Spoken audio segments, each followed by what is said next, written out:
even in a DSCR loan, they still are going to look at your personal financials. Okay. There's not a bank that's still not going to look at either the business entity or whoever is signing onto the note, most likely. Okay. And so there's still some underwriting process that happens. The reason being, right, is because if you have a lender on a DSCR note that pulls your credit and sees that you have, at least in my experience, I've always had my credit pulled even on DSCRs. And if you have, for example, you're bankrupt, like you had a bankruptcy on there, automatically no. That just doesn't happen in creative. Like you're Right. just, they're not looking at you at all, right? Sometimes the seller will ask, but then that's when you can just go find a motivated seller who really is underwater on the property and then transact a deal. Agreed with what you said in the DSCR side of things. If you are in a good situation, you should be okay. Correct. If you are in a bad situation, creative is kind of like maybe your only option. Yep. And so you got to Yep. figure it out, right? Yep. Okay, so then at that point, you really don't have a choice between the two. Yep. Okay, fair.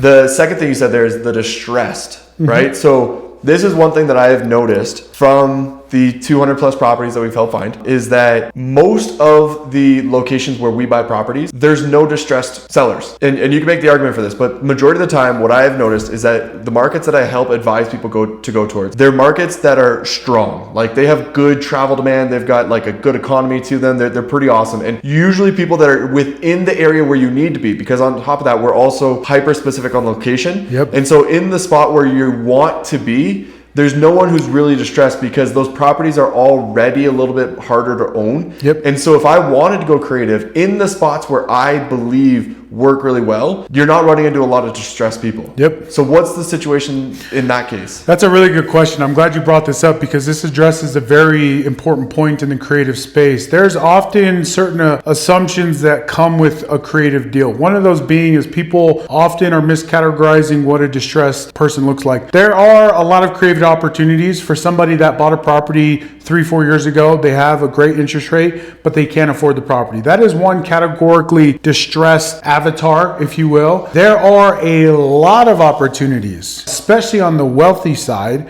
of sellers that are taking advantage of tax deferral as well as interest on a note. When you're looking at an AM schedule of a traditional note, banks are making 6 figures in interest on a property on a normal 30-year AM, even 15-year AM, right? That is wealthy people, and a lot of deals that we've done have been with sellers that just don't want the massive tax liability that happens when you transact a property in full traditionally.